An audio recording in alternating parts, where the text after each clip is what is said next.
Saudara-saudara yang kekasih, tema kita hari ini adalah murid yang sejati. Dan tadi dalam kata pembukaan saya sempat mengajak kita berpikir apa yang terlintas dalam pikiran kita ketika kita mendengar tema murid yang sejati. Kira-kira apa yang terlintas tuh dalam pikiran kita, saudara? Ya, berbagai macam, mungkin ada ciri murid sejati itu seperti apa, ya kan? Tapi kalau kita mau bicara tentang murid yang sejati, maka salah satu yang terlintas juga kalau dalam pikiran saya itu berarti ada murid yang tidak sejati dong. Bener nggak? Ya, jadi murid itu nggak sama. Seperti kita semua disebut murid-murid Kristus. Berarti juga ada murid-murid Kristus, ya, murid-murid sejati dari Yesus Kristus dan murid yang tidak sejati. Murid yang tidak sejati itu ya apa ya? Biasa orang kalau yang imitasi disebutnya ya murid-muridan kali ya. Kan kalau mainan bener.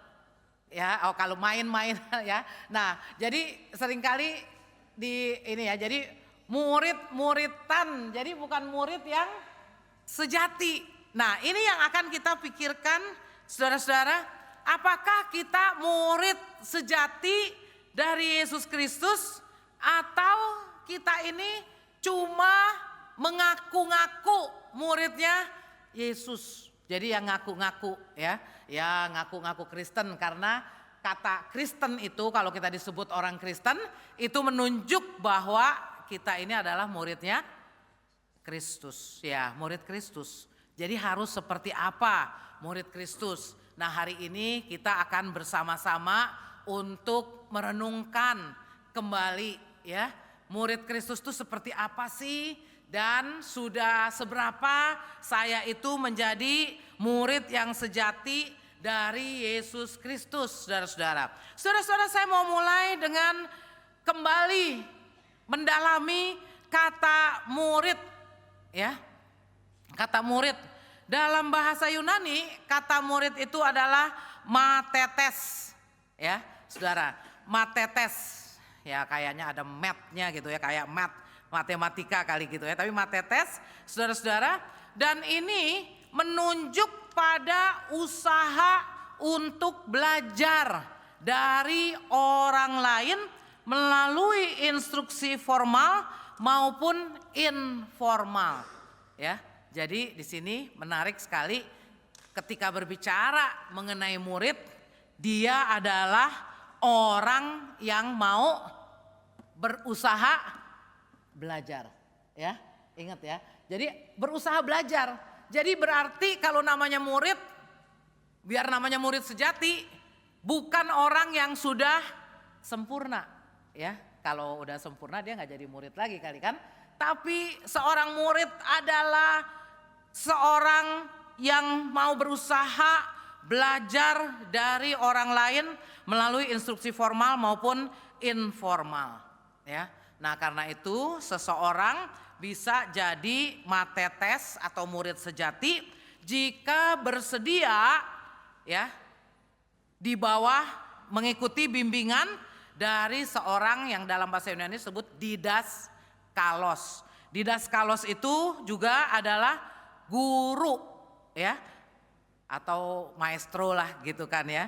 Master, saudara-saudara, guru, saudara-saudara. Jadi seseorang disebut murid kalau ada yang menjadi gurunya, saudara. Nah, dia mau belajar dari guru itu, saudara-saudara ya. Nah, belajarnya bagaimana? Apakah belajarnya cuma di kelas saja? Di kelas saja atau enggak? Seseorang enggak ya. Nah, belajarnya bisa juga dalam praktek kehidupan sehari-hari. Nah, kalau ini mungkin mengingatkan kalau orang kuliah bukan hanya ada belajar di kelas, tapi juga ada praktek ya, praktek lapangan gitu kan. Saudara-saudara kan ada saat magang. Ketika magang itu apa yang dia pelajari? Dia melihat bagaimana orang yang sudah ahli, lebih ahli pasti dari dirinya, mengajarkan untuk dia juga bisa terbiasa dalam pekerjaan itu. Yang paling nyata kayaknya tuh kalau saya melihat, ya kalau orang mau belajar dokter spesialis, ya selain di kelas dia pasti mesti berhadapan dengan pasien-pasien, dibimbing oleh yang sudah spesialis, saudara. Nah, jadi belajar itu di sini juga diingatkan bukan hanya duduk dengarkan secara teoritis, tapi belajar itu dengan mengikuti cara hidup, sikap hidup sehari-hari juga. Nah, itu juga yang kita lihat dalam kehidupan Yesus, betul nggak, saudara? Yesus bersama dengan murid-muridnya, dia mengajak murid-muridnya, bukan hanya kita tahu Yesus khotbah melalui khotbah di bukit atau ketika mengajar di sinagoge, ya kan? Tapi dikatakan Yesus berjalan bersama dengan murid-muridnya, murid-muridnya itu mengikuti Yesus. Nah, karena itu, saudara-saudara, dalam bagian kita tadi ya yang kita baca itu juga diceritakan pada saat Yesus lagi jalan-jalan sama murid-muridnya. Enak ya, jadi enggak yang rutin terus, saudara. Jadi memang kegiatan gereja juga ya ada berbagai macam kegiatan.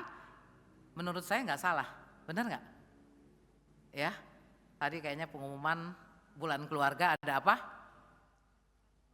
Outing. Biasanya kalau di sini rame nggak kalau outing? Wow, lebih rame ya dibanding kalau pembinaan di tempat gitu kan? Sama dong kalau gitu. Di saya juga gitu ya. Kalau namanya outing, pergi keluar, itu rame, saudara. Ya, itu wajar juga sih, iya kan? Tapi, nah dan juga itu masih oke-oke aja, gitu kan? Tapi yang penting, ya ingat. Apa tujuan outing itu? Tujuannya apa? Kebersamaan, ya. Belajar sesuatu nggak lewat kebersamaan? Nggak ada yang dipelajari. Ya, kadang-kadang ada yang bilang juga katanya, ya, kalau kebersamaan itu belajar seriusnya cuma sedikit, ya. Yang lainnya itu ya kayaknya santai-santai. Nah, tapi sebenarnya di dalam kita kebersamaan pun yang kelihatannya santai bukan berarti tidak bisa belajar. Benar nggak? Bisa belajar kan? Ya. Di dalam kelas, nih kayak sekarang di dalam kebaktian nih ya. Kayaknya semuanya ngeliatin saya kan? Hah? Ada yang ngantuk nggak kelihatan dari sini ya.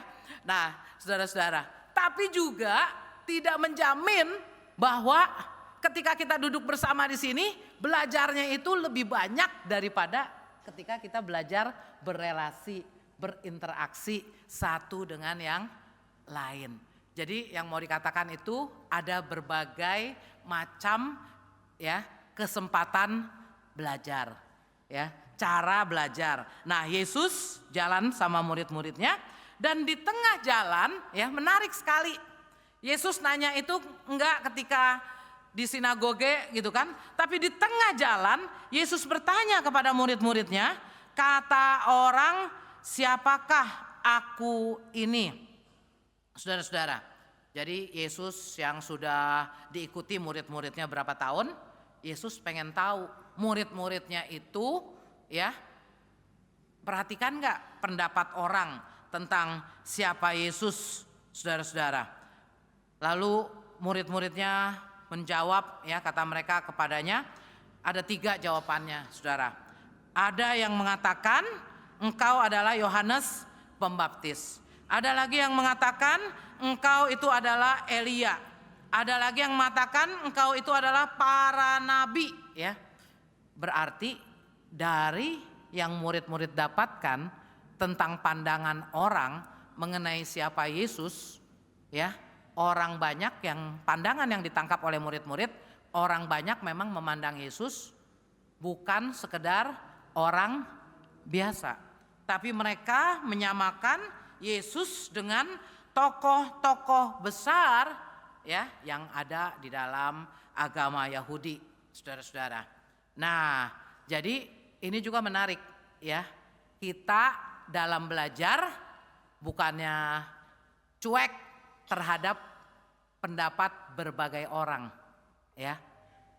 Ternyata ada saat Yesus minta murid-muridnya itu menjelaskan menurut kata orang. Nah, jadi kita juga harus punya kepekaan ya. Memang enggak jangan juga ya, jangan semua kata orang itu ya yang apalagi negatif gitu ya, kita masukin semua, jangan.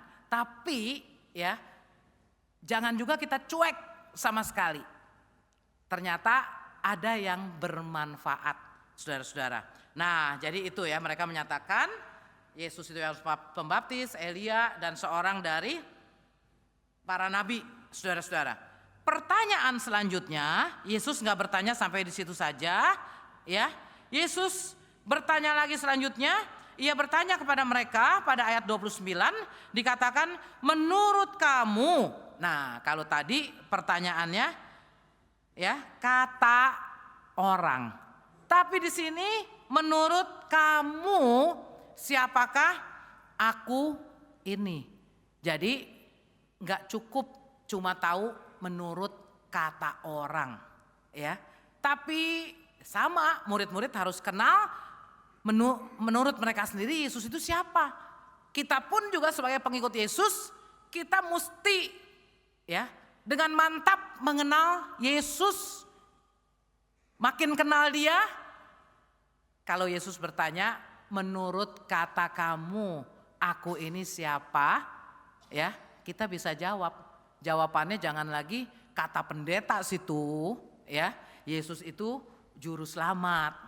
Kata ya yang ngajarin saya Yesus itu gembala ya kan. Tapi selalu cuma kata orang, kata orang. Kata orang Yesus itu sahabat. Nah ya tidak cukup dari kata orang. Tapi apakah kita juga mengalami sehingga kita ketika ditanya menurut katamu aku ini siapa? Kita karena punya pengalaman Yesus itu sahabat kita, Yesus itu sahabatku. Ya, Yesus itu juru selamatku. Nah bisa langsung. Nah ini biasa ada saudara ya. Ketika dikatakan menurut kamu siapakah aku ini, maka yang paling cepat jawab ya. Luar biasa memang Petrus itu saudara spontan ya. Maka si Petrus langsung jawab engkaulah Mesias. Ya itu Petrus sangat meyakini bahwa Yesus adalah Mesias. Benar nggak saudara? Benar? Benar. Ungkapannya Mesias dan juga boleh. Ya, boleh. Itu kan menurut katamu siapa aku ini. Nah kalau kita mau lebih ngerti Mesias itu apa sih ya? Gitu kan. Mesias artinya yang diurapi. Saudara-saudara ya. Nah ini menunjuk pada jabatan imam dan raja dalam perjanjian lama. Karena imam dan raja diurapi kan? Ya, diurapi. Tapi dalam perjanjian baru, Mesias itu juga seringkali menunjuk ya untuk raja yang akan datang mendirikan kembali tahta Daud. Jadi Mesias dipahami sebagai raja yang akan membawa bangsa Israel ke zaman keemasan. Saudara, ya, apalagi mereka pada saat itu di bawah pemerintahan Roma, mereka sangat mengharapkan mereka akan segera dilepaskan dari segala kesulitan mereka, saudara. Jadi jawaban Petrus sebenarnya hebat. Engkau adalah Mesias, ya, saudara. Dan menarik Yesus katakan, udah nggak usah bilang-bilang dulu, nanti ada saatnya, saudara. Dan Yesus kemudian mengajarkan kepada mereka bahwa anak manusia harus menanggung banyak penderitaan dan ditolak oleh tua-tua, imam-imam kepala dan ahli-ahli Taurat, lalu dibunuh dan bangkit sesudah 3 hari. Ya, jadi Yesus mulai menceritakan akan apa yang dialaminya, penderitaan yang Yesus mau alami. Dan ya, ketika Yesus berterus terang mengatakan itu, apa yang dilakukan Petrus? Menarik sekali, saudara. Petrus bukannya bertanya kepada gurunya, karena guru juga tempat bertanya kan sebenarnya. Tapi Petrus melakukan apa? Petrus menarik Yesus ke samping dan mulai menegur dia. Nah, siapa gurunya nih jadi nih? Hah? Ya mungkin itu karena cinta kasih Petrus juga ya kepada Yesus. Ketika Yesus mengatakan aku akan menderita. Ya, Petrus pikir itu tidak akan terjadi, saudara-saudara. Nah, disinilah ternyata ya untuk menjadi murid sejati itu enggak secara otomatis langsung. Menjadi murid sejati itu tidak mudah, saudara.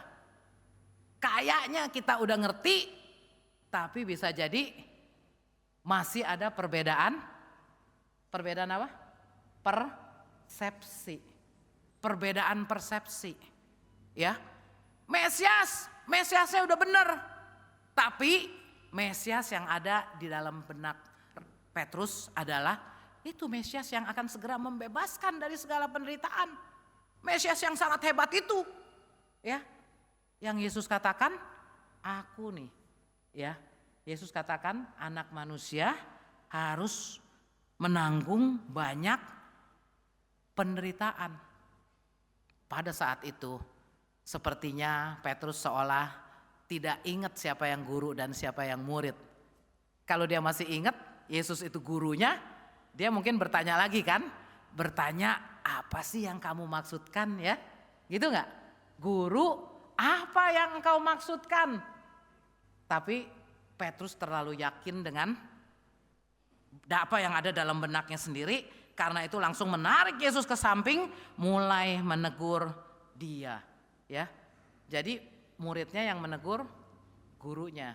Bisa sih terjadi ya, tapi ini kayaknya terlalu apa ya, langsung to the point, nggak pakai tanya, nggak pakai tukar pikiran, saudara-saudara ya. Nah, disinilah Yesus mengingatkan ya, juga mengatakan pada Petrus, ya karena udah sama-sama lagi keras di sini ya, nyahlah iblis sebab engkau bukan memikirkan apa yang dipikirkan Allah, melainkan apa yang dipikirkan manusia. Ya, itu pemikiran yang keliru tentang Mesias ya, sedangkan yang Yesus mau lakukan adalah Mesias yang dalam PL juga sebenarnya disebutkan saudara. Selain imam dan raja ya, dalam PL, dalam Deutero Yesaya itu juga berbicara Mesias itu menunjuk kepada hamba Tuhan yang harus menderita, saudara. Hamba Tuhan yang harus menderita, dan salah satunya kita baca juga di dalam Yesaya 50 ayat 4 sampai 9 ya. Itu menarik sekali saudara. Nah, inilah memang menjadi murid ya. Tadi saya sempat mendengarkan ada yang mewawancara di mata seorang guru, murid sejati itu yang seperti apa sih? Gitu kan? Kita nggak sempat wawancara nih ya sama guru ya. Nah, di mata yang jadi guru, murid sejati itu seperti apa? Lalu yang diwawancara mengatakan, murid yang sejati itu seperti tadi saya katakan juga, yang kita lihat dari arti katanya adalah seorang yang mau belajar. Udah pasti mau belajar ya. Yang rajin belajar katanya. Yang tekun, yang rajin belajar ya, yang tidak mudah menyerah. Ya. Lalu udah mau wawancara itu dikatakan, "Oh, tapi bukan orang yang udah sempurna kan, murid sejati itu?" Ya, bukan katanya, ya. Karena memang murid itu namanya mau belajar. Jadi bukan kesempurnaan yang menjadi ukuran utama, saudara. Nah, Yesaya 50 ayat 4 sampai 9 itu berbicara tentang apa yang harus terjadi pada seorang murid. Apa yang Tuhan berikan untuk seseorang bisa menjadi murid sejati, saudara. Nah, kalau saudara lihat dalam Alkitab saudara, Yesaya 50 yang pertama di sini dikatakan, Tuhan Allah telah memberikan kepadaku lidah seorang murid, ya, supaya dengan perkataan aku dapat memberi semangat kepada yang letih lesu. Lalu di sini kalau dalam terjemahan baru yang biasa, setiap pagi, ya, Ia yaitu Allah mempertajam pendengaranku untuk mendengar seperti seorang murid. Di sini dikatakan pagi demi pagi, ya. Setiap pagi demi pagi, ya sama aja sih ya, penekanannya saja, ya. Ini menunjukkan apa, saudara? Menunjukkan memang seorang murid adalah seorang yang mau belajar dari gurunya. Bagaimana belajar dari gurunya? Kalau dia mau dengar apa yang dikatakan gurunya, ya. Dan itu di sini katakan setiap pagi, saudara, ya. Kita memang orang Kristen tidak ada jam mesti dengarkan firman Tuhan sendiri itu saat teduh jam berapa, nggak ada ya, nggak ada kan. Nah, boleh malam katanya ya, boleh siang kalau nggak sempat pagi, ya kan, boleh nggak? Boleh, ya kan, nggak ada ya, kayak tetangga kita 5 waktu lah, begitu kan. Nah, boleh ya. Tapi akhirnya memang seringkali terdesak terus jamnya, kadang-kadang lupa juga dilakukan, iya kan?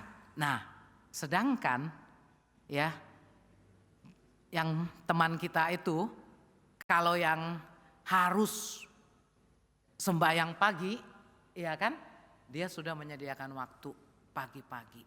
Dan saya memang mencoba juga ya, walaupun saya juga tidak selalu berhasil pagi sekali gitu kan. Tapi benar memang kalau masih pagi ya, pikiran kita itu lebih terang. Mungkin belum banyak dipenuhi berbagai hal, saudara. Nah, jadi telinga kita juga bisa jadi lebih tajam ya. Tuhan mempertajam pendengaranku. Nah, pagi demi pagi Ia mempertajam pendengaranku untuk mendengar seperti seorang murid. Nah, jadi kalau kita mau jadi murid sejati, kita juga harus usahakan dengar apa yang Tuhan mau ajarkan. Kalau kita bilang kita murid Tuhan, tapi kita jarang dengar yang Tuhan mau ajarkan, nah itu gimana? Nah, dari dengar, ya, di sini juga Tuhan Allah telah membuka telingaku, aku tidak memberontak, tidak berpaling pula ke belakang. Ya, aku memberi punggungku kepada orang-orang yang memukul aku, katakan. Ya, nah ini karena hamba Tuhan yang menderita itu, saudara. Jadi artinya walaupun ada kesulitan tetap mau taat. Walaupun ada hal yang tidak enak tetap mau taat, setia, saudara. Jangan, ya kita juga seringkali punya persepsi yang salah tentang Tuhan ya, benar gak? Kadang-kadang Tuhannya itu kita apa? Tuhan Allah, Tuhan Yesus. Kita bilang Tuhan Allah, Tuhan Yesus itu Tuhan kita. Tapi kalau kita doa, kita minta sama Tuhan kan? Dia Tuhan, harusnya terserah mau dikasih apa enggak kan? Bener enggak? Tapi ada enggak di antara kita yang kalau doa tidak diberikan seperti yang kita mau, lalu ngambek, lalu mundur dari iman? Ada enggak yang kayak gitu? Enggak ada ya. Yang datang ke sini berarti semua setia gitu kan. Oh ya, yang di rumah juga ya, ada yang dari rumah, saudara, mungkin karena suatu hal ya. Nah, tapi maksud saya kita memang harus ingat bahwa Dialah Tuhan. Kita bisa meminta, tapi ya benar, kehendakmu jadilah. Jangan seperti Petrus ketika dibilang, Yesus bilang aku harus menderita ya. Langsung Yesusnya ditegur, gak bakal itu terjadi, ya kan? Nah, jadi itulah kita mesti tetap ingat Dialah Tuhan. Ketika kita memang juga dalam kehidupan tidak selalu menjalani jalan lurus terus, ada berbagai musim kehidupan. Kadang-kadang kita mengalami kejadian yang kita tidak mengerti. Ya ketika sakit, ketika ada anggota keluarga yang dipanggil Tuhan, kita nggak mengerti. Tapi sekali lagi, dalam posisi kita sebagai murid yang sejati, kita cuma bisa berserah kepada guru kita. Dan kita mau terus belajar mengenai apa yang diajarkan. Nah, jadi mempertajam pendengaranku, lalu juga Tuhan memberikan kepadaku lidah seorang murid. Tadi dalam Yakobus juga dikatakan lidah itu bisa untuk memuji Tuhan, tapi lidah itu juga bisa untuk mengutuk orang lain. Tapi seorang murid mau menggunakan lidahnya untuk dapat memberi semangat kepada orang yang letih lesu, saudara-saudara. Nah, jadi itulah yang beberapa menjadi ciri seorang murid sejati, saudara. Kita harus mengarahkan pendengaran kita pada Tuhan. Apakah kita sudah menjadi murid Kristus yang sejati? Ya, jujur saya akui untuk kita terus konsisten jadi murid Yesus yang sejati juga tidak begitu mudah, ya. Jadi namanya kita belajar jadi murid Yesus, murid sejati dari Yesus Kristus, itu belajarnya juga berapa lama? Ada lulusnya enggak? Belajarnya seumur hidup kita. Ya, kadang-kadang kita bisa dalam hal-hal tertentu ingat guru kita dan kita mau selalu taat kepadanya. Tapi mungkin ada saat lain kita juga terkadang jatuh, tapi selalu dengar lagi apa yang mau diajarkan oleh guru kita, guru besar kita, saudara ya, sang guru. Ya, untuk kita dengar, kita makin mau mengikuti apa yang menjadi kehendak Tuhan. Jadi dalam semua hidup kita bukan kita yang atur Tuhan, yang adalah sang maha guru kita, tapi kita mau tunduk di bawah pengaturan Tuhan, saudara. Jadi seorang murid sejati adalah murid yang mau mendengar, ya, apa yang Tuhan mau nyatakan kepadanya. Seorang murid sejati adalah seorang yang mau mengerti, memahami, punya pengenalan yang benar tentang Tuhan, punya pemahaman yang benar tentang Tuhan. Kadang-kadang konsep kita masih sedikit keliru, ya misalnya konsep Tuhan harus memberikan semua yang saya minta. Nah, ketika kita baca Alkitab lagi, ketika kita belajar lagi, ketika kita ikut kebaktian lagi, kita belajar konsep kita yang keliru dibetulkan, saudara.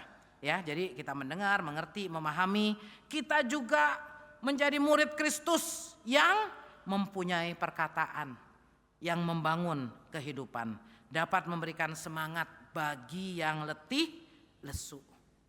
Biarlah kita terus mau belajar, ya, untuk menjadi murid sejati dari Yesus Kristus. Kita makin mengenal Dia, makin dapat serupa dengan Kristus, dan kita seorang murid juga adalah seorang yang melanjutkan karya gurunya. Nah, kita juga diminta untuk melanjutkan karya Kristus di dalam kehidupan kita. Ya, di dalam kita bukan hanya menjadi yang dengar, duduk, tapi juga tadi Yesus dalam segala kegiatan bersama dengan murid-muridnya lakukan. Nah, tadi juga ya, kegiatan di gereja bukan cuma tadi duduk di sini dan outing, tapi juga ketika kita digerakkan terus untuk melayani bersama-sama. Ini kayaknya di GKI semua lagi saat pemanggilan penatua juga ya. Benar nggak? Tadi kalau nggak salah wartanya gitu ya. Ada kan saat pemanggilan penatua. Saya nggak tahu di sini semuanya juga banyak nggak yang terlibat dalam pemilihan penatua, ya kan? Lalu ketika dihubungi, apakah kita juga bersedia mendengar apa yang Tuhan mau nyatakan kepada kita? Ya, memang belum tentu sih harus menerima atau tidak menerima, tapi paling tidak di situ juga kita belajar, ya, bagaimana menjadi murid sejati dari Yesus Kristus yang mau mendengar. Dan kalau Tuhan memberi kesempatan belajarnya juga dengan menjadi penatua, kita juga siap menjawab ya. Atau kita belajar ya tadi ya, ada berbagai banyak cara, tapi dalam kehidupan iman kita terus mau siap diajar oleh Tuhan dan menjadi makin serupa dengannya. Amin. Saat hening bagi kita.